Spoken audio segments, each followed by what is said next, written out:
on the line. We're going to talk a little bit about him hitting 100K on Instagram. 100K, Dr. Raj. How many years, first of all, before we get into the intro, how many years, real quick answer, how many years did it take you to go from 0 to 100K? I say overall 6 years, but in between I had to recreate the page. But yeah, 6 years. 6 years. No, Look at that. 7 years. 7 years. I started the page in 2013. Wow. Look at that hustle. Go visit my man on IG at RSF49ers. Now, for today's show, we're talking, as you can see on the screen, we got fantasy football news. We've got Ekeler, 4-year deal. Dak Prescott being offered 105 by the Dallas Cowboys. Taysom Hill tendered by the Saints, maybe. 18-game season by the NFL. And Tom Brady, where's he going? Dr. Raj is going to get upset. Don't get him mad asking about Tom Brady. Derek's in the house. I'm triggered with that. I posted about it today on my page because I saw the stat. I was so triggered. Every time I see Tom Brady to San Fran, I get triggered. But we'll talk about it. So there's a lot of let's start off with Ekeler. So Austin Ekeler, 4-year. Oh, and then we're going to talk sleepers after this. We're going to talk fantasy football sleepers for 2020. So don't go anywhere. First, let's get to the news. Ekeler, 4-year deal, $24.5 million. Obviously, Gordon's not going to be there in 2020. Is what I'm picking up with that.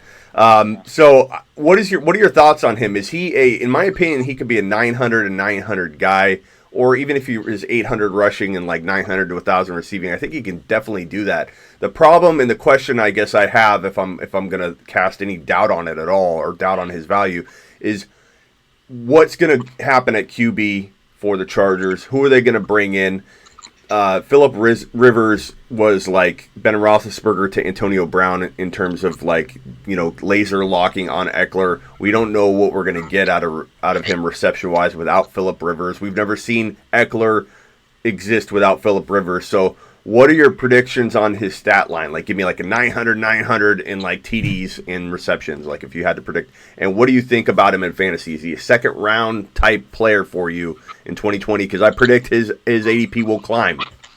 Yeah, so a couple things on that. Big time news for Ekeler. And honestly, basically, like you said earlier, that pretty much, to me, is all I need to know about Melvin Gordon not going to be in the Chargers. He's not going to be in that powder blue or navy blue uniform. Melvin Gordon's going to be out, so that means a big time workload for Ekeler, and that to me is going to bring up his value, ADP value. So I definitely think he's at least a second round pick. But again, quarterback is the big issue. Is Tom Brady going to the Chargers? If he does, I don't know how. You don't know how he's going to play with Brady, because you're right. Philip Rivers would throw to this man no matter what. He was laser focused on him. It might take down his receiving numbers, but overall, I think he's still going to be a big part of that offense.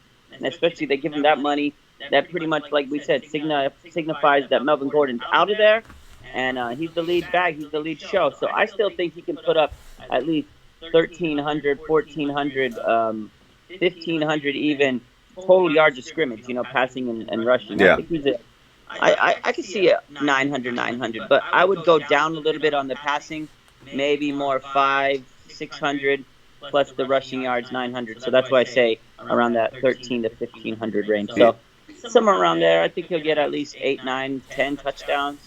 Yeah, I'm thinking definitely over 1,500 yards for me.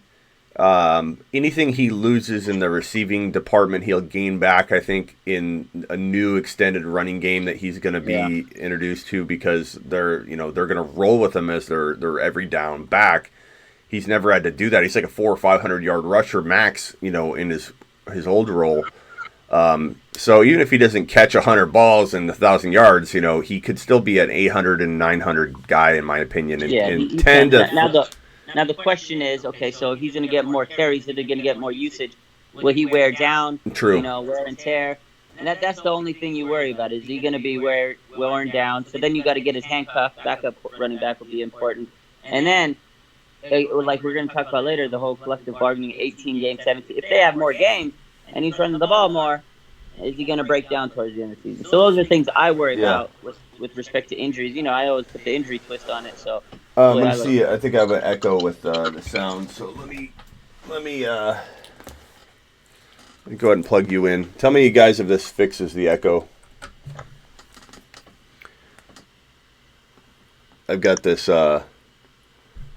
big ball of headphone right here. Is that echo gone, guys? Can you, Dr. Raj, talk for me real quick?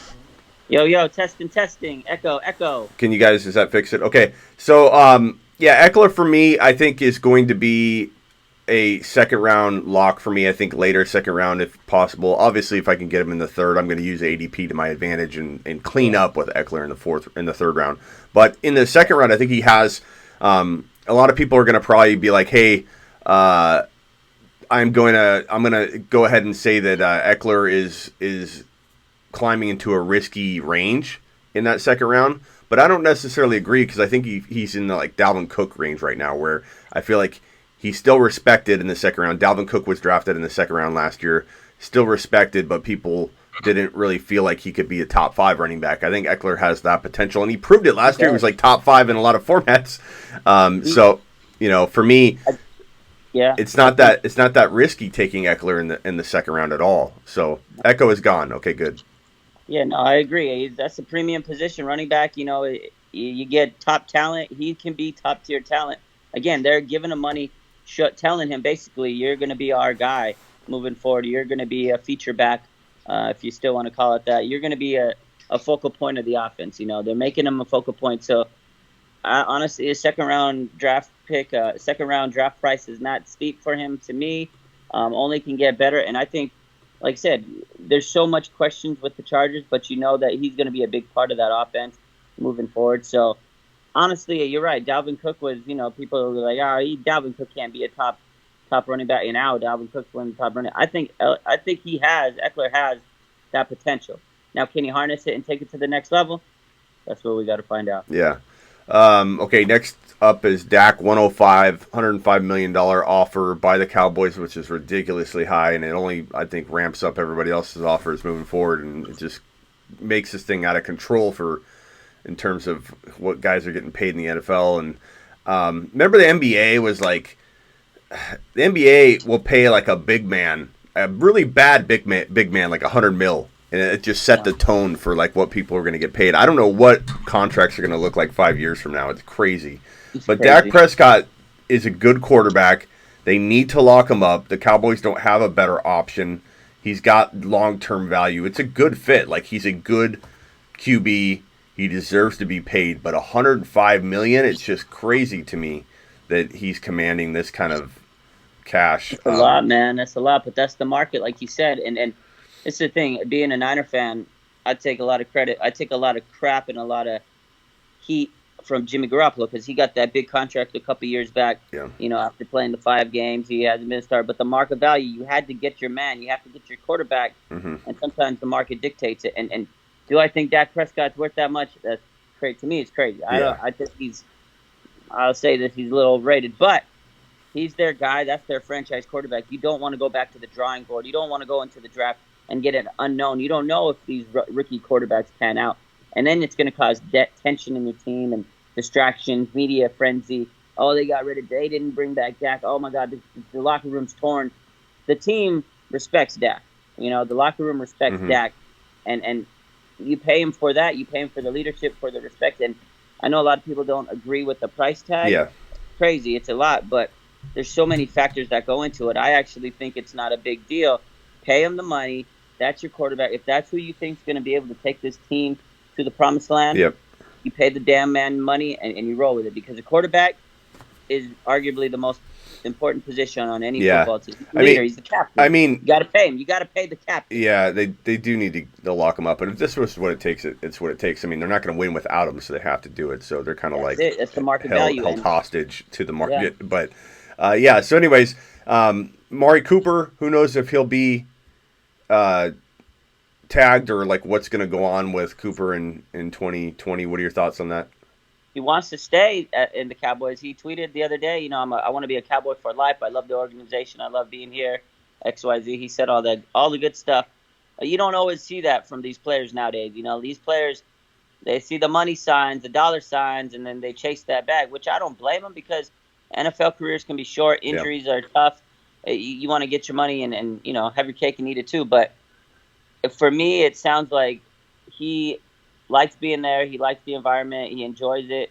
I think he'd be willing to take a pay cut or less money than he would normally get elsewhere to stay on the Cowboys the way he's sounding. And I wouldn't be surprised if they took the franchise tag and everything worked out. And then next year, if he has a good season this year, like a great season, they would be able to work out at a long-term extension. I think that's how it's going to play out. They'll tag him. He'll come back next season with a long-term extension because this year they're going to focus. I think so. This year, what they're going to do is they'll give Dak money. He may turn down the 105. They'll give him a little bit more.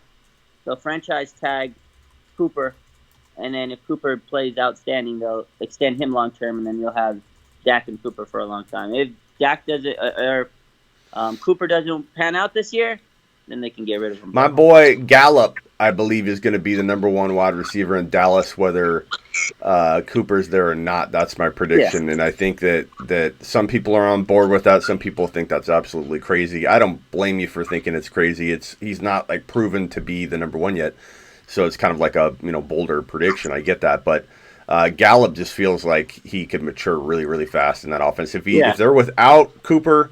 It may even, I think Gallup may even benefit from Cooper being there in some ways. But Dak could have a pretty good year if both wide receivers are on roster. And I think Zeke Elliott has a really big year in 2020. I'm really excited about Zeke. I think Zeke isn't quite in the McCaffrey and Barkley, or he's in that tier. He's at the bottom of that tier.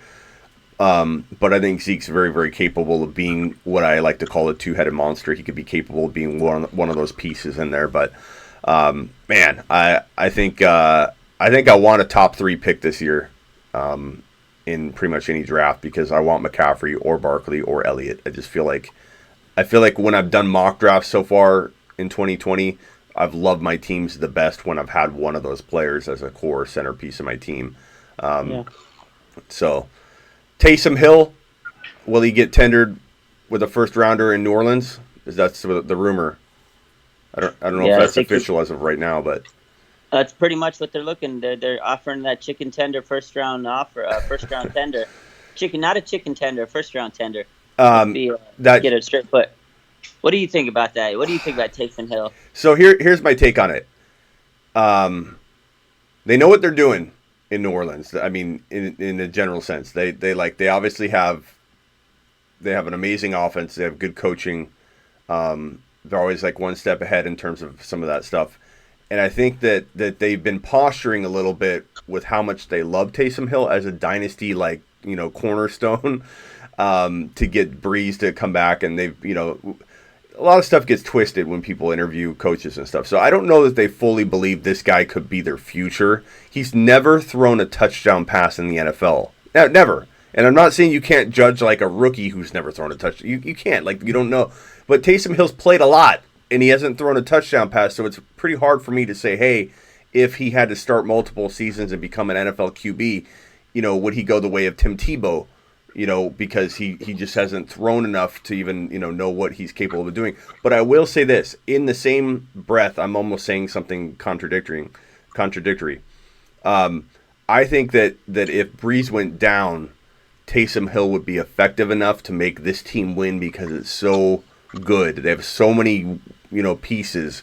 And Taysom Hill, they confused defenses for a while, but people would figure him out eventually, so he couldn't really start in the NFL for a long period of time. But it's a genius retention to keep him on the roster because I think they could still absolutely win in 2020 if something happens to Breeze here and there or he goes out for 5 or 6 games. Taysom Hill will be able to score, be exciting, and be a fun football player to watch on the field for a year. I just don't think he's a long-term answer for any team. Yeah, I feel the same. I feel I don't want to say he's a gimmick I don't want to say he's a gimmick, but he's just one of those quarterbacks. Like you see, he's not going to be a long-term solution. I don't think you build a franchise on him. So it's hard to say, okay, you're going to put a first-round tender, but do they think that he's going to be a long-term, answer? I think Teddy Bridgewater is a better long-term answer than Taysom Hill. Yeah, Taysom Hill can run out the Wildcat. He can run the pistol. He can do some RPOs here and there. But can he effectively throw the ball if you have to give him 20 throws? We don't know. 30 throws a game. We don't, like you said, you don't know. And to me, that's a lot. I don't think he can. In my opinion, he's a great running, He's amazing. trickeration kind of quarterback. Yeah. Like you said, you compared him to Tim Tebow. That's 100% who I compare him to. 100. He's Tim I Tebow want him on my 2.0. team. I want him on any team. I mean, I want him to run those trick plays here and there, but that's what he is. Yeah. When he comes in, he's fun to watch, right? Yeah. Like you said. But do you build a team around him? I don't Absolutely see not. it. I definitely think Teddy Bridgewater is the better backup, but he's a free agent? He's probably going somewhere. Yeah, he's gonna get something. Because so like you said, it was either Drew Brees or Teddy B, and they took, of course you take the Yeah. legend Drew Brees. But man, I feel bad for Teddy Bridgewater because his whole career, he was supposed to be the man. The injury happened, and then he had to start back up. Drew Brees comes in, and he never really has had a chance to show. I want Teddy Bridgewater to go somewhere and show that he is the damn man. Because this guy, Teddy Bridgewater is one of the most underrated quarterbacks in the NFL, man. Give him a team, let him start, let him roll, and he's going to be good, man. He could be good. It'd be interesting to see him in a place like Tampa Bay. I can see. Oh, you know what? That's a damn good place for Teddy B. Yeah, I mean, give him Evans and Godwin and Godwin's and Evans. Game over. Bang. Yeah, bang, so it'd be interesting. Then they draft a running back. Maybe they get because running backs. That's the thing about running backs is they fall so late in the NFL draft. You can get like the third best running back in a late draft capital situation, man. You could bring Bridgewater in. And then you could draft freaking J.K. Dobbins or Zach Moss. It's crazy how that works. 10, 20 years ago, you wanted to pick running back as high as you can. That was the top pick to draft. Now it's like, hey, wait on running And they work for free. Yeah, exactly. I'll go undrafted. We got undrafted players turning into stars. But that's why the Cowboys, when they drafted Zeke so early, I was like, well, how pissed off would you be to sit there and watch a guy like Dak get 105 and then you can't even get freaking 20 million guaranteed, 10 million guaranteed as a running back. That's it's crazy. It does suck.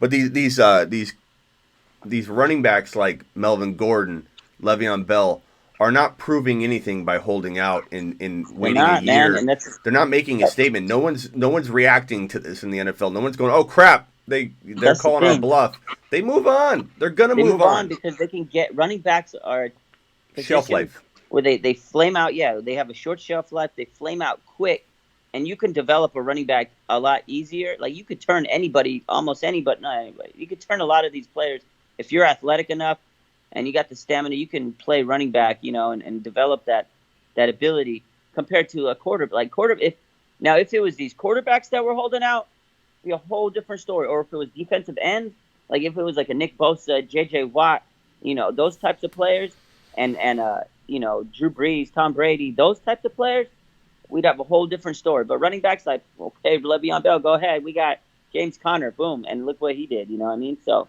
yeah, it really doesn't matter.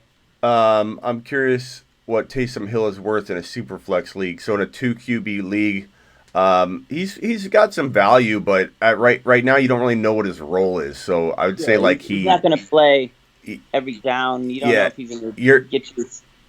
You're gonna constant source of points. Yeah, you're gonna draft him in hopes that like Breeze went down and he went in, and then you have a good scoring QB for Superflex. So I'd say he's got good value, but not anything climbing into like the middle rounds. It's more of like a late. I would leave him on the waiver wire because my thinking. Well, in a 2 QB league, probably. He gets scooped up. 2 QB leagues are so how many snaps are you gonna get a game? You know what I mean? Yeah. Well, if he got in there, he'd be a good value. So, but yeah, you're kind of banking on him getting work. But he'd be like as good as your flex anyway. Like if it's a super flex, you're not talking about a mandatory 2 QB league. You're talking about a super flex is like you have the option to start 2 QBs. Taysom Hill, even as a quarterback, still. Barely rivaling your guy on your bench, you probably could stick in. That's a wide receiver, running back. So, but he's going to be probably rostered in most super flexes for sure. But sure, yeah. Arians wants to push the ball down the field. That's not Teddy's game. Says my ball, Zach Ertz. He's more of a dink and dunk. I don't know if we know what Teddy is. I mean, you make a good point, and maybe there are better fits for Aaron's offense. But I mean, give Teddy a full offseason, give him command of the team, and maybe he's going to prove you wrong. I don't know. I don't know. I saw him move that ball pretty well when he was with I don't know. The Saints. They got Thomas. They got big receiver Thomas. You got Evans and Tampa. Give this guy some receivers. Give this man some receivers. I think give him an opportunity, more than filling in, and I think he'd do pretty well. Derrick Henry franchise tag ? Says ball is life. What was that? Derrick Henry franchise tag ? Ball is life is asking. Yeah, I think they tried to get a long-term extension on him. Yeah. I wouldn't be surprised if they threw a tag on him, but if they would have done a tag, I think they would have done it because we got until the 12th. We got a couple more days until the franchise tag is available to use. I think they would have hit that tag already with them. I think they're going to try to work out a long-term deal. Okay. 18-game season next on the news. That's a potential conversation that the NFL's having. The players have until what day? The 12th or whatever 12th, yeah. So vote? The same day the franchise tag can be placed on a player. That's the last day they're going to have these negotiations with the collective bargaining agreement, et cetera, et cetera. So they said, because they're voting right now on the 17-game proposal, all the other stuff. They have another proposal, whereas if they don't get that ratified, if it doesn't get voted, then they have another proposal where it could be up to 18 games. I'm not sure all the specifics, 5 weeks and et cetera, but they're proposing an 18-game season. So to me, I'm like, if they're going to turn down 17 game, how are they going to approve 18 games? So I don't know how it's going to work. Yeah, I don't. If they're not going to do 2 bye weeks, no player is going to want to add another game. Players aren't wanting to play more games. Now, you and me, I remember back in the day, when I played sports, man, I wanted that game to be longer. Games couldn't be longer for me. So, but when you're in the NFL and you're getting hit and taking the beating that these guys are taking week in, week out, worried about contracts, worried about getting hurt, and their money's on the line. It's their bread. It's their chicken, as Lynch says, it's their chickens and their bread and their mentals. They don't want to add another game. Unless they're going to get another bye week in there. So I don't know if that bye week's in that conversation. You don't know either. I got to look at. Yeah, if they just want to make it an 18-game season, that's not going to get passed. That's wild, bro. Yeah, it's crazy. I know they want to go with one less preseason game at least, and I'm down with that too because preseason's dumb. We don't use. Preseason's stupid. Especially if you get because there's so many meaningless injuries that happen in preseason. It's not. I wouldn't say stupid. It has its purpose, but the starters shouldn't be playing, and it needs to be all the backups and everybody the guys that are trying to get a roster spot. Yeah. That's what it's good for, but you don't need 4 games to figure out that James Smith is your third string quarterback. You don't need 3 games to determine that. You need 1 or 2 games to say, okay, Bobby Smith over there, he's our backup linebacker. That's all you need to see. Teddy, you see enough in training camp. You see enough in OTAs. 2 games in the preseason should give you all you need to know. Teddy Bridgewater to the Patriots says my ball is accurate. Let's go. I shipped that. Let's go. Yeah, that'd be interesting. Okay, so that brings us. Let's segue right into Brady. I know this this conversation I know works you up, but here's the thing: is a lot of people are going to report on the fact that people are reporting on it. You know what I mean? So that's what I do. So I'm not reporting on Brady because I think it's going to happen, but I'm reporting on the fact that people are saying that it's going to happen. But there are a lot of people talking about him going to the 49ers, so why don't you shoot that down real quick and tell people why that's not going to happen, even if you're summarizing, other things you've heard, or if you whatever. You break it down. Why is Tom Brady not going to be a 49er? Break it down for the people, Dr. Raj. So first off, I can't give you all my personal inside scoop that I have. I can't say everything I have, but I'm going to say, so right now it's the off season, and then the NFL off season stories are dry. The media is dry. They're looking for hype. They're looking for content. People have media shows. They have their Twitter accounts. They got to post news. They got articles they got to write. They got TV shows they got to do. They got radio shows they got to do, and they need that juicy story. And guess what? This year it just so happens that the juicy story is Tom Brady to the 49ers. Nobody has any legit sources saying this is going to happen, so they just start stirring it up. And how could it financially work? and that I'm getting to it. So people will start rolling with, oh man, and people that don't know much about sports, will your casual fan will look, oh, Brady must be going to Niners because the media says it. If it's in the internet, it has to be true. That's what people think. But financially, it makes no sense because the Niners are looking to get extension on Kittle. They got to re-sign Armstead. They have $13 million in cap. They don't have a lot of cap space. Yes, they're saying if you trade Tom Brady, if you trade Jimmy over to the Patriots, the cap numbers will work out. To me, it's stupid because then you have a 43-year-old quarterback who's probably only going to play for 2 years. After 2 years, what do?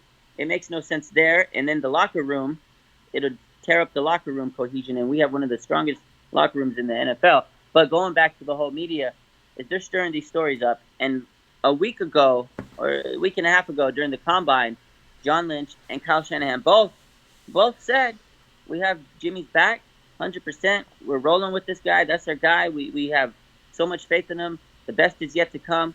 They've said all this stuff, yet the media still wants to say that Brady's coming to San Francisco. It makes no sense to me.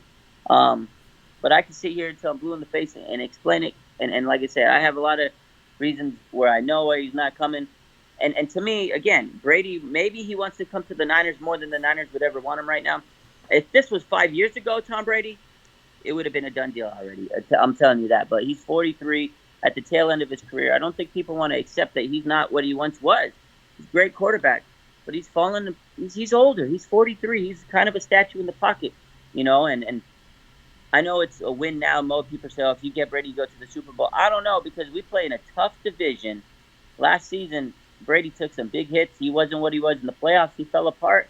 You don't see that from Tom Brady normally. He's at the end. And I think also he's posturing a little bit to get himself some money because I know Brady has money. I'm not saying he doesn't, but he's always had to restructure his contract every year. He's done what was right for the team, the Patriot way. Take less money, bring more players onto this team, help us keep these guys. Yeah. This is his last 2 years. You don't think he wants to make money and help his family out and secure his future? And I mean he wants to prove to people he can win it somewhere. He wants to prove that he can win without Belichick. I think he's going to be in a Titans uniform or a Chargers uniform. That's my prediction. Going to the Chargers. I think he'd have a good year in a Charger uniform. I think so. San Diego's I know a lot. Beautiful or LA. Sorry, LA has beautiful weather. It's California, sunny sky. He's from California. He wants to go to California. He's not going to get to go to the Bay. Yeah. He's going to LA. Okay, this question's going to upset you. It's from the user's name is Game of Thrones Season 8 Suck Bad. That's his name. He says, Ertz or Kittle? 49ers, some games don't use Kittle. Yeah, but Kittle is one of... Ertz is not... Ertz could have another good year. He could. But he's also tailed off a little bit already. Kittle's in his prime, man. Kittle's about to hit his prime. I know people say they don't use him a lot, but he missed 2 games because of injury. He does a lot more in the blocking game, and he doesn't always need to be used. But he still had, if you project his stats out, better than Kelsey. It's not even close though. Game of Thrones Season 8 Sucked Bad is your username. I like that username, although I do love Game of Thrones. No, so, I got to give Ertz credit. He was great. Ertz was Ertz is good. But if you look at the ADP, I'm gonna use your name. I'm going to shorten your name to Game. Game, if you look at his ADP, Kittle's like second rounder. Ertz isn't even close to the third round. Like, not even close. So, like, that alone tells you who you should roll with in 2020. Not only that, but you got to look at the age, too, because Ertz is a lot more older. He's been doing it. Yeah, he's been consistent over a couple of years. George Kittle's he's only been in the league a couple of years. He's getting better. The guy's young. My only concern is that he's avoiding surgery contract-wise, and something's going to happen and he gets hurt in 2020. But I don't know if you can speak to that. Now I need to hang up. No, but you've said before on here that, he might need surgery. You think he potentially... Well, and again, so I've talked to his trainer. I know his trainer that he works with and stuff. And being a PT myself, he probably is not taking the surgery right now because he's got a big contract. And, of course, why would you... If you're in a contract negotiation and then you have surgery, that's going to drive down his price. But the way I've talked to his trainer and the way he's training, he's really stabilizing himself to prevent any. So he's going into the off season with injury prevention. So he knows he plays tough. He plays it's inevitable. Players are going to get hurt, and the way he plays, he's like Gronkowski. He plays to a style where he's going to break down. He's going to get injuries. He's going to hurt. He's going to get himself beat up. But the way he trains is preventative, and I've seen the way he trains. And So honestly, he's working in a way to help prevent himself from having to go under the knife. So is it something though that he can? It's not something he's going to eventually have to address though. With I think surgery? eventually every player has something they can address. So But I this think thing, eventually it's gonna. It's like Gronkowski. He's to me he's 100% Gronkowski. Gronkowski retired after what 7-8 seasons. I think George Kittle is going to retire after 7 or 8 seasons. just abuse. The way he plays and puts his body through the line, there's just no way that I could see him playing longer than that. Which it pains me to say that, but the way he plays, he's tough. And Gronkowski was the same thing. He put himself through so much. He didn't have surgeries because he wanted to recover faster, get back, miss a few games here and there, but he could come back. If you have surgery, you're gonna miss almost a year. Well, again, my point being, before you broke that down, was that like it just worries me that if he does need surgery, he's not getting it. That could potentially open the door to an injury. But Marcus says Kittle played hurt for 2 seasons and has dominated. That's true. Exactly, man. He played through all those injuries and dominated. He's amazing. But you're right. I think the Gronk comparison's really, really spot on. Like Gronk was just, just so abusive to his own body. Kittle is exactly the same. It's like that big basketball player type tight end just throws his body around and just, oh man. Kittle's gonna have a top. But anyways, back to the question. Kittle is like second round worthy. Ertz is a good later tight end because people are sleeping on him and they think he's done. But that should tell you who you take first, though, man. So it's like I like Ertz though because clear. He's the type of guy where, Philadelphia is always going to throw him the ball, especially in red zone. He's still going to get a high volume of receptions. So PPR league, I'm a big Ertz guy, but Kittle over the middle. Man, this guy we haven't even seen peak Kittle, baby. Bang, bang, Kittle gang. I can't wait. All right, you think he's coming in for blood, too, this season. Let's talk sleepers. Any sleepers on your mind right now? And if not, I don't know if he's a sleeper anymore, but my man, A.J. Brown, baby. Always open, A.J. Brown. Yeah, A.J. Brown's going to... The thing that's funny about A.J. Brown, so he's my number one bold prediction for 2020, and he's been on there for, since I started making the bold predictions for 2020, which I start right away. And we're starting to see the hype build, but I still feel like even if people buy into this, like fully, and they're all on board for A.J. Brown in 2020, he's still going to have a ton of wiggle room. Kind of like when Godwin went from like 6, 7 round ADP in January and February up to the 4th round by August. A.J. Brown, if he climbs all the way to the 4th round, he still can outperform that 4th round value. Don't take him higher than you have to, or 3rd round value. If he climbs into the 3rd round, A.J. Brown will still have upside to explode from 3rd round value. But use ADP to your advantage. I hope you can get him in the 4th and 5th all off season long. I really truly do. I can get him in the 5th round. Oh man. Yeah, A.J. Brown. When you see this guy, he looks like he's playing with like Pop Warner kids. The beast, man. He's oh my god. He looks like him and DK Metcalf went to the same school. They traded at the same college. They trained together. If you remember that picture last year that went viral when the Combine was coming, you see DK was yoked. But people didn't talk about A.J. Brown was just as yoked as the guy. A.J. Brown's huge. You know what? He may not be a sleeper. Maybe he is, but my man Deebo Samuel's coming to wreck the league next season. Yeah. And the way you talk about AJ is the way I'm thinking about Deebo. I'm telling Deebo Samuel's going to be a top 5 receiver next season. That's bold. That is bold, I know. That's bold. It's not just because of the receiving yards. This guy does it as a player out of the back. He does it like a running back, too. The way he gets so many yards, the jet sweeps and everything, I can see him getting 500 yards on the ground. He's got a 49er hat on. Yeah, I know. Yeah, exactly. I can see him get 500 yards on the ground and 1,000 yards receiving. That would 500 on the first. 500 on the ground would do it.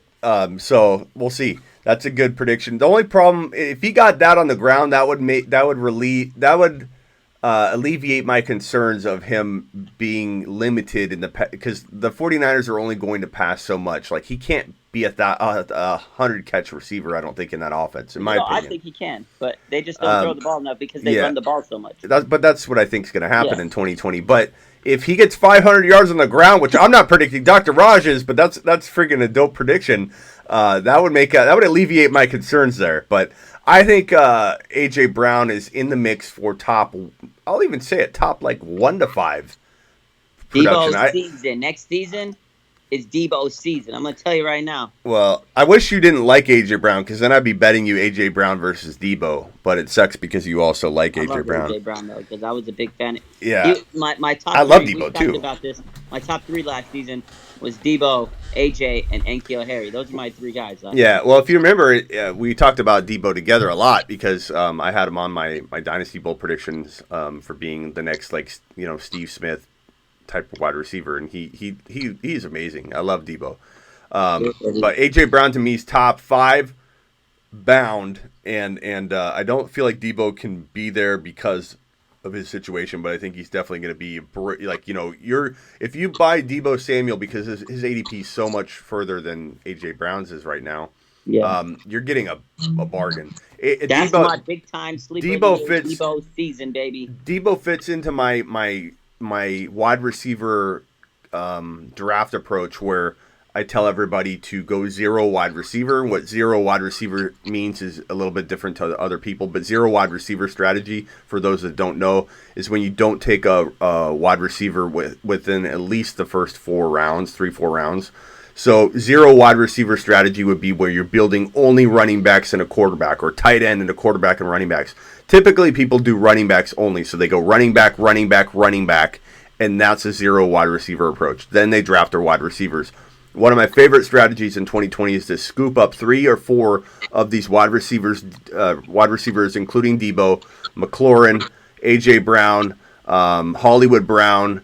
Those guys all fit the bill for that. DJ Shark. You can get these guys 4th round and beyond, and grab 3 of them, and then build heavy at running back and quarterback, whatever you want to do. It affords you to be able to take that Pat Mahomes in the 2nd round, which people are so down on.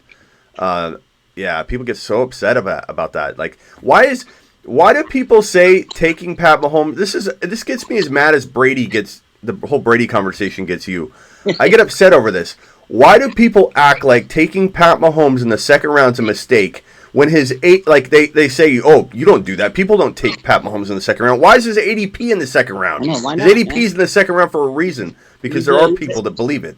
I'm gonna tell you this though, Patrick Mahomes. He's only getting better, man. As much as it pains. Look at the hat I'm wearing. I'm gonna give Patrick Mahomes some respect, and this hurts to say this, but this guy's a damn good quarterback. I got respect for this guy, and it's kind of scary because he's only getting better. I don't know if you watched the HBO special, the HBO, the barbershop show where they sit down. I can't remember the name of the exact show, but it just aired on HBO like this weekend. So I was watching it yesterday. And you've probably seen the clip floating around on some various sports pages. So he basically said, he goes, look, I haven't even learned how to read a defense until this last season. He goes, I just learned how to read a defense. He goes, I've only been playing quarterback for 6 years because he played safety before, right? He says, I've only been playing quarterback for 6 years. So he's still learning the game. That just tells it. He goes, now I've learned like little nuances of when they're lined up in this way, they're going to do this. He goes, I'm still learning to play. When I get to that point, I want to be. He says, I want to get to that point where, like Tom Brady, he looks at something and he can shift the offense. Yeah. He goes, because right now Andy Reid's still calling the big time plays, the 4th quarter plays and stuff. He goes, at some point, I'm going to get to that point in my career, and the way his work ethic is he wants to be the best, and that's scary to me. When I was watching that, I was like, this is crazy. That gave me chills. I was like, man, this is pretty crazy. This guy's going to get even better, and when he gets to that point where he can sit there.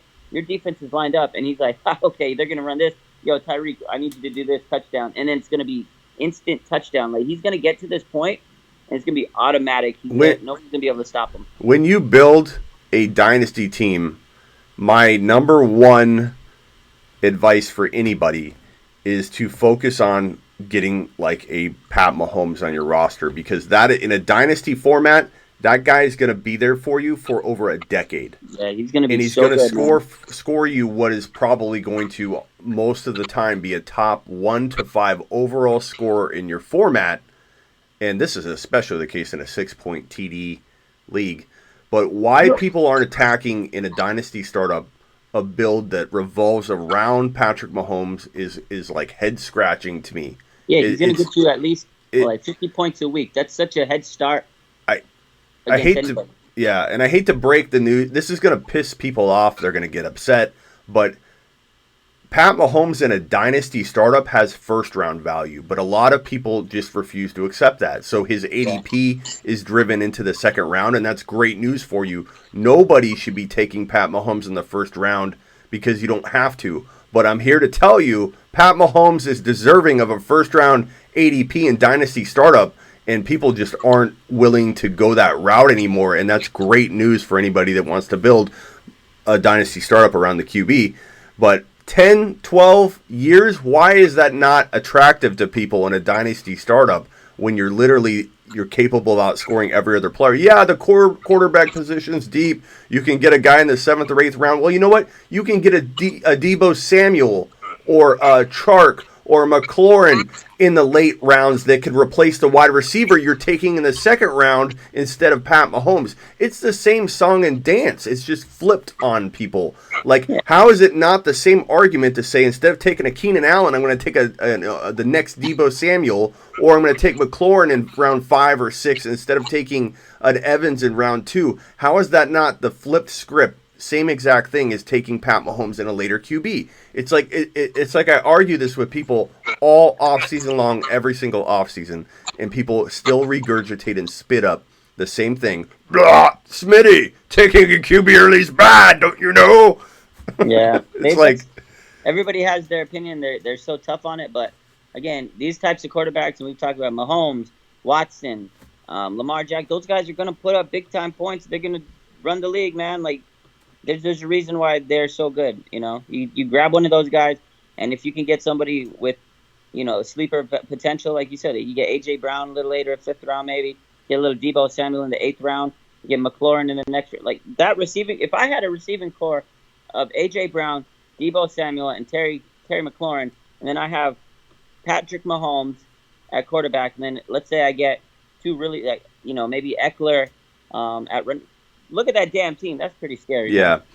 My favorite team right now, if I had to say, that was built like around a Pat Mahomes. So you take like a Zeke Elliott in round 1, right? Yeah. At the end of round 2, because you had a top 3 pick there. End of round 2, you take a Patrick Mahomes, and then in round 3, you take Ekeler. If he fell, he may not fall there anymore. You could always trade that 3rd rounder up slightly by giving up like your 7th rounder just free. I'll give you my 7th rounder to move my 3rd rounder into the 2nd. You can do that. That one move affords you to get an Ekeler with Mahomes. And so that one small trade, you now have Zeke Elliott, you now have Pat Mahomes, who you were afraid to take until you made that slight move up from the 3rd to the 2nd. You take Ekeler, you take A.J. Brown in the 4th round, you take McLaurin later on. You've got McLaurin, A.J. Brown fielding your wide receivers. You have Ekeler at running back. You take a gamble on a guy like Hunt later and scoop up a bunch of these running backs that'll eventually get into your running back 2 spot because you're taking sleepers, and you got Pat Mahomes. How do you not dominate with that team? And you got Debo Samuel. And somehow you find Debo Samuel, who's running for 500 yards and gets running back eligible. Oh, can you imagine? There you go. What if he got, dude? What if he literally? This isn't like, I'm not joking around. What if he got running back eligible? If he's going to run as much as you say in Yahoo leagues, at least I believe you get eligibility at the running back position. I think you might be right, because I remember I used to play baseball, and there was like a time where a guy takes a certain amount of bats or at bats. Like there's people that they'd have first base, third base, shortstop eligibility. Is crazy. So they do throw that out there when guys play a certain amount of So in football, I don't know I don't remember seeing it in football as often. I know because I've done Yahoo a lot. I don't know if I've seen wide receiver / running back eligibility. Jalen Samuels was a wide receiver or a running back and a tight end. Okay, I've seen wide receiver, tight end. Yeah. Yeah. So that would be quite interesting Would that be if. crazy if he did? Oh my Oh God, man, Debo, what? baby, Where would Dr. Ross draft Debo Samuel if he was a number one pick, baby. Like, in his I don't care. 49er hat? I'll go Debo, number one pick, baby. Run the league. I wouldn't be shocked if you had the highest 80. Like if you could look, when you look at an ADP ranking, it says the highest that he was taken and the lowest that he was taken, and then the average. You would definitely be the number one person that took Debo if he was running back eligible. You'd be that Oh, guy. bro, I'd be all over that. Oh man. Yeah. So, any other sleepers that are on your mind? I mean, not at the moment. I haven't really looked into too much sleepers lately. So, what Uh, about you? yeah. So I've talked a little bit about the fact that I think. Let me pull up some rankings here, just so I can not leave anybody out. But so talked about, obviously AJ Brown's not really a sleeper, but I think AJ Brown is just going to explode from his draft value beyond like anybody's comprehension right now. So if I'm looking deep though, I'm gonna say like, so I'll go really deep. I'll go. I think you can't call Gallup, you can't call McLaurin sleepers, but I think these guys are going to outperform their ADP by rounds and rounds. So I think you could throw them out. Guys that are very deep, like I think Hill in Baltimore could end up getting some starts. I think Love in Washington could eventually take over if he can stay healthy. I don't believe in Geis. I don't think Geis can do well at all long term. I think he could look great in practice. He could look great in a game or two, but the guy can't stay healthy. I don't know if you can speak to Geis or at all and what you think's going on with him, but some No, players just man, can't stay guys. healthy, man. Let's talk about guys. I wouldn't recommend this man to my worst enemy. I mean, the guy has great potential. He's a great talent.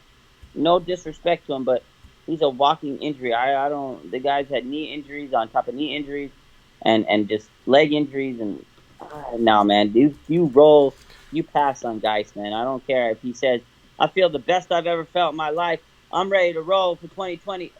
I don't care if he says that because this man has had too many injuries in a short amount of time. To me, it's just not. It's just not wise. It's just not wise to take the So, man. being a PT person, and what is your take on like certain players that literally can't? Like, do you run into people who just can't stay healthy, like no matter what? And what explains that? What explains a guy like Geis literally cannot stay healthy, or a player even worse than that? I don't know if you can come up with an example. Yeah, no, I mean, because I work in a whole different field. I work in the more neurological field, with those. But people always get injuries and they come back. There's frequent flyers. But I worked in the outpatient setting with the orthopedic setting with athletes before, and just some people. I know people throw that label injury prone or prone to injury. Like it's honestly a real thing. It's just the way people's body heals. It just doesn't heal 100%. And then when they go back to doing something, they re-aggravate something because their body doesn't have the potential to heal like normal. It's not that it's abnormal. It's just their body just doesn't have that capacity to heal like at the rate they need to, and they keep on pushing themselves. So they keep pushing themselves to the next level because of course they're athletes. They want to play. They want to be the best that they can be. You know what I mean? Yeah. And their body's just not allowing it. And it's just some weird trait that some people have. I can't explain it, but it's just honestly some people really have that trait where they're training, they get hurt, they go back, okay, they're rehabbing. And when you're rehabbing, people don't realize, okay, you're rehabbing, you're going through this injury, right? This process of recovering from an injury. Your body's weaker and you don't have that same muscle memory. So you're still trying to regain that point. And then, okay, let's say you're 100% from that injury, but you've lost that training. So now you got to get back to the conditioning. Now you got to get back into training mode. Now you got to get back and learn, the nuances of the game. So you're still behind. Then you're trying to learn something new, and then you re-aggravate something from the past. So And Des Bryant's an example, right? Like, exactly, I mean, yeah. how is he gonna? He had a torn Achilles. He's had a slew of injuries. Tough, man, and it's tough because it's a cycle. It's a cycle, Then it keeps going back and forth, and it's sad, really, to see it because people just they go through the same cycle over and over, and in their mind they say, okay, I'm going to beat it this time. I'm going to beat it this time, and it's a lot of it's mental, a lot of it's just a combination of things, and it's sad because you see these guys, they work so damn hard, and then they can't get over it, and that's why a lot of these guys nowadays, They retire early because they know this Yeah. injury limited them, and it's exactly what I use. Patrick Willis and Luke Kuechly. I can't say his name. They both said the same thing in their retirement speech. They both said, when I get to this point in my career where where I feel like I'm not as effective as I once was, or it won't make me be the player that I was, I got to hang it up. And they both pretty much, in a different version, they said it. So Patrick Willis said, he goes, my toe is limiting me from being that explosive player. So he says, I can't be the player that I once was. And to me, that's not good enough. I've got two people asking you, or asking us, but I'm sure they're directing it toward you, about Jalen Hurd and how excited you are about him. In fantasy-wise, he has potential, but he also has a lot of that, like, okay, it's never going to kind of come to fruition or whatever. Speak to Hurd. So, it's a good question, and that's what that's a great, perfect example of a player we need to talk about in what we're talking about with injuries. So I'm probably the biggest hype beast out there, sometimes, and I'm so excited to see. I want Jalen Hurd to be part of this Niner team so bad. I want to see Jalen Hurd succeed. I want that man to do well, but his back injury has become a chronic issue. It's been almost a year. He had the back injury from preseason. He got twisted. He, was coming, trucked the defender, head down, whiplash, whatever you want to call it, and he had a back injury from that. And during the Super Bowl, there was a report that he couldn't fly with the team because he didn't want to potentially aggravate the back injury. To me, that's a concern. I hope he can get back and train and get back to the point where the team needs him to be. He can be a good player, a big red zone weapon. He can be a big-time target. But again, he's, just like we talked about, training, getting back to condition of playing in the NFL. He didn't play a whole rookie season, so he's got to learn the playbook. Fantasy-wise, could he ever develop into something, or do you think he'd just be too inconsistent? He can, but he has to just first develop into a player in the league. It's going to take him a year or two at least. I think he'd be like Will Fuller. I think he'd just come and go. Yeah, he's going to come and go. But this is scary injury to me, man. It's actually a really concerning. Like, I'm very concerned for the guy. People aren't talking about it. Can't fly because you're bad. I never heard that. I've heard he can't fly because of a lung issue or whatever, but I've never heard about a back issue. Sitting down, think about it. If you're sitting down and it causes pain on your back, it's going to really aggravate you. Back pain's tough because I've worked with a lot of patients with back pain, and back pain's one of those. It's one of the most debilitating injuries in the world. That's very common. It's one of the most common injuries. 75% of the people of the world somehow suffered through back pain at some point in their life. It's a tough one, and back pain becomes chronic. Like he had a minor, an injury, and then it manifested itself, and now it's become a chronic condition because it's literally 7, 8, 9 months later, and he's still dealing with it. Yeah, that's not a sign, especially for his age. This guy is a young man. He's 23 years old, and he's having chronic back pain. That's a bad sign. I'm not saying he's never going to play. I don't want people to say, "Oh my God, you said Jalen Hurd." I'm just saying it's a bad sign. I hope he can develop from it. It's going to take him some time because now, okay, let's say he rehabs from this injury and gets back to that 100%. Like we said, now he has to learn the playbook. Now he has to learn new things. Now he has to transition to becoming an NFL receiver. It's going to take time. Chenault. People don't remember he was a running back in college, so he's still actually learning the process of. That makes it all that much harder, though. If you're missing time, like you're not going to develop into an elite wide receiver if you're barely a wide receiver already. You got injuries, you're missing time. Chenault, get that rhythm. Chenault, 49er. Would you be okay with that? Oh man, the guy's Debo 2.0. Of course. Yeah. You got Debo on the right, you got Debo on the left. Let's go, baby. Wait, Chenault, will you change your name to Debo? Yes, sir. He said, you know what, Kyle Shanahan, you can call me Debo 2.0. He'll run for 400 yards.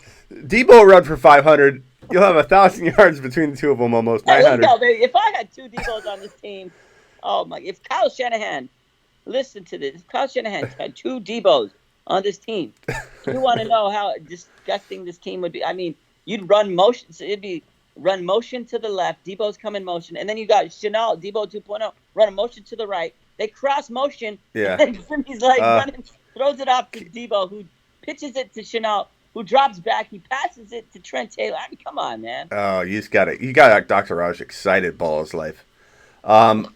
Jordan Reed. Marcus said Jordan Reed's a perfect example of injury, constant injury. Yeah, he's a perfect example. That's definitely a good example.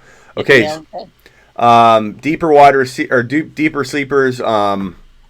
Chase Edmonds, I think, as much as I love Drake, Chase Edmonds is a very, very talented running back. Sleeper, but Kenyon Drake is you know me, I'm shipping Kenyon Drake 100%. This season is breakout season for Yeah. Drake. Oh yeah, Drake. He's in my top 5 to 10 running backs. They're top But Chase Edmonds is a must-own handcuff for Drake owners, and Edmonds has like a really good like grab him late value, standalone value, just in case something happened because I like him. He would do well. Season. If I get Drake, I better have Edmonds on my team. Damian Williams, I don't know if you can call him a sleeper, but you know people are still going to doubt him. He left a bad taste in a lot of people's mouths. I don't know that anybody's going to draft him super high. Name, but he's going to be good. I know. Darrell Henderson, don't say that name to me, right?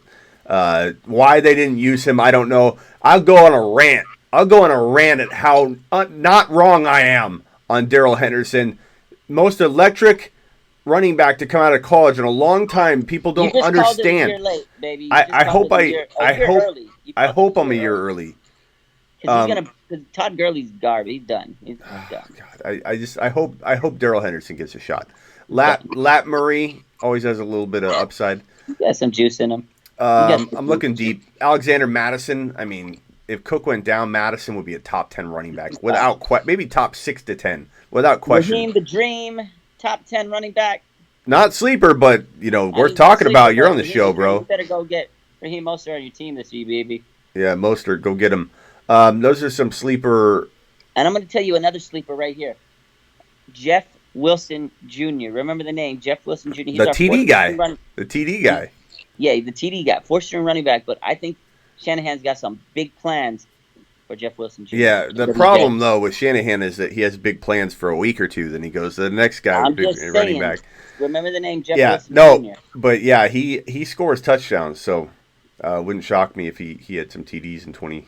He's going to have more than just touchdowns. N'Keal Harry, depending on what they do at quarterback, I almost feel like he's hampered in New England. I wish they would trade him. Maybe he's a draft day trade. That's something Bill Belichick would do. Trade him on draft day, just send him somewhere else. You know what? Because I really feel that I love N'Keal Harry. Really wants. I think he's going to try to make N'Keal Harry. He's going to be good. I think he's going to do good because they didn't. The Niners wanted Harry. Actually, that was the only receiver they wanted to take over Debo. They tried to trade up. He's elite. He's elite. This is the inside scoop. They tried to trade up for the Patriots to get N'Keal Harry. They said if we don't get, this is what it was. It was if we don't get Harry, we got Debo sitting pretty because they knew that was their guy. They didn't care about anybody else that said Debo. Then the Patriots said, no, we're not budging. They didn't even offer a counter offer. They said, no, this is our guy. And in a suit, but maybe it was, I think it was strategy. I don't know how much the Niners was true of it, of wanting N'Keal. But once they did that, Patriots were like, oh, shit, no, we're taking N'Keal. Because then what happened next? Niners take Debo. So part of me thinks it was strategy, but the other part of me is, okay, didn't get N'Keal. The Patriots wouldn't trade. That's how much I think the Patriots really... I'm not wrong about Harry. That bell ring was for Harry. I'm not wrong about Harry. I know he's elite in the making. Sometimes situation burns a player, though. We'll see. But I'm really excited about N'Keal Harry. I hope, you got to remember. I hope he develops. The thing with Harry last season... He got hurt.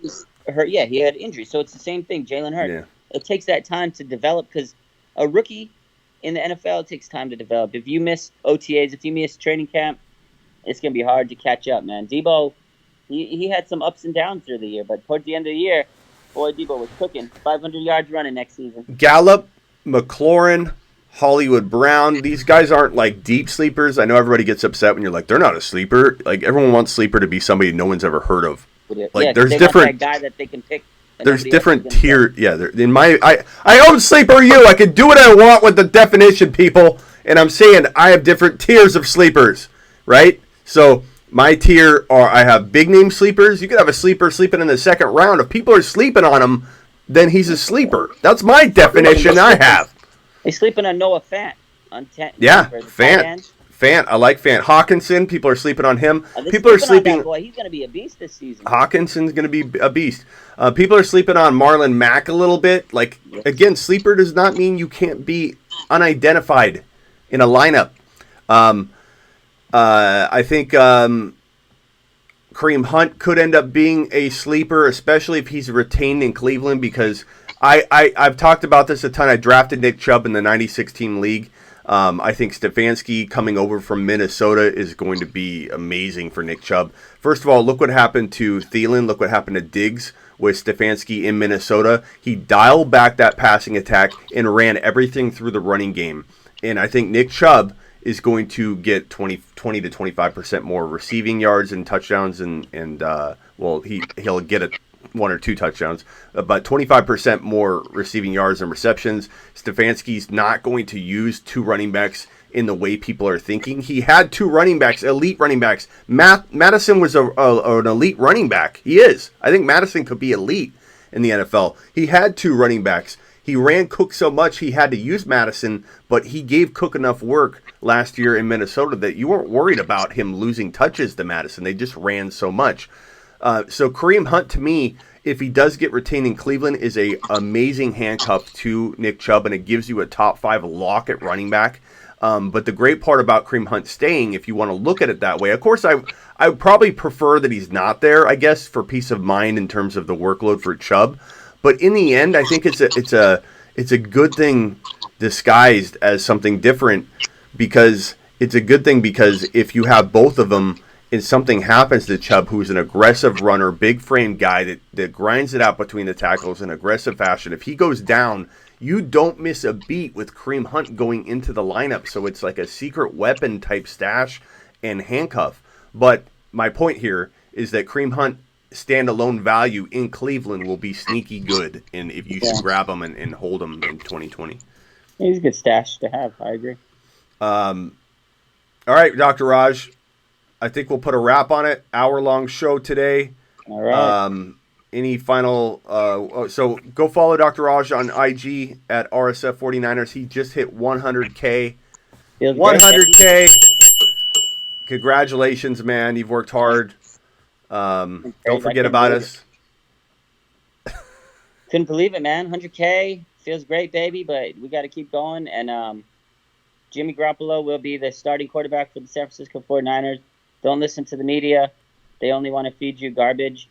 I'm here to, sort out that garbage for you guys. But, Jimmy Garoppolo will be a top 10 quarterback next season. You heard it from the man in Debo. He says, 400 or 500 yards rushing? Debo said 500 yards rushing. Ignore the hat. Ignore He's the... getting 1,000 yards receiving. Wow, 1,500. Woo! Tuck your chains in. Go buy your Debo Samuel jerseys because they're going to be one of the hottest sellers next season. Wow. Number 19 jersey is going to be hot. Thank you, Dr. Raj. Let's Thank go live on IG this week. Sounds good. All right, man. Later. Yeah. All right, my man. Take it easy. That is Dr. Raj, the myth, the man, the legend. 100K, happy 100K, Dr. Raj, over on Instagram. That's going to put a wrap on it for us here on the Fantasy Football Show. I appreciate all of you. Let me answer these questions real quick. Hawkinson, Fant hurt me last year. But they were rookies, man. Smitty, I think expecting too much was the mistake for a lot of us because Hawkinson had such a huge week 1. But, they're rookies, man.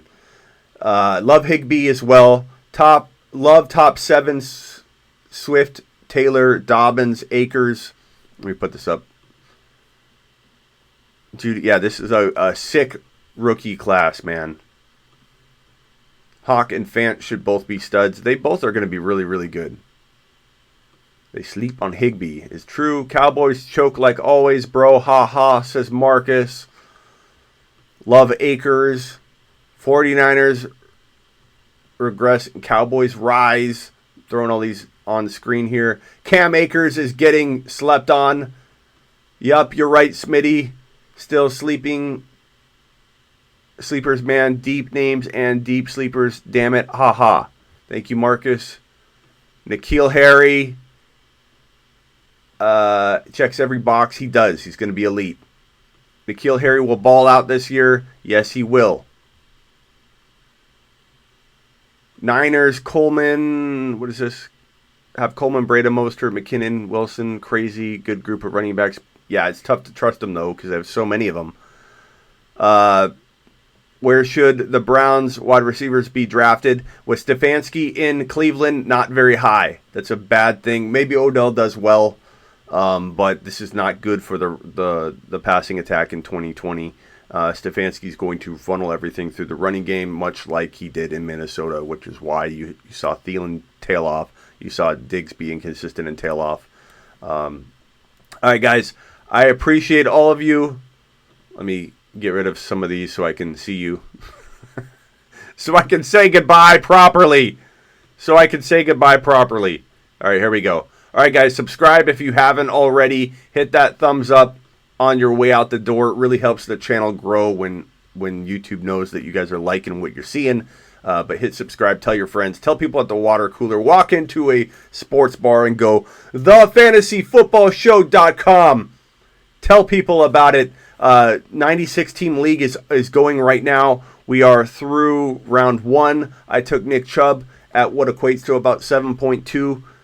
I had pick 59, but 8 copies of every player makes that essentially a 12-team league type feel. So I had about 7.2 overall when you look at and consider the 8 copies of every player. I took Nick Chubb. I'm very happy about it. My next pick is coming up in a day or so. It's a very long draft. I appreciate all you following. Go over to sleeperu.com if you haven't already and get your subscription there, because I will help you with one-on-one advice, trade calculators, fantasy rankings. Everything is always updated. And I'm going to be cranking out a ton of content here with the rookie draft coming up. So appreciate all of you. N'Keal Harry, another year in the Pat system is going to be a huge breakout, says Ernie. Antonio Gibson is the sleeper. Debo regression coming, says Jake. Don't tell that to Dr. Raj. All right, guys, I appreciate all of you. You guys rock. You're the best fans, followers, friends in the world. So appreciate you.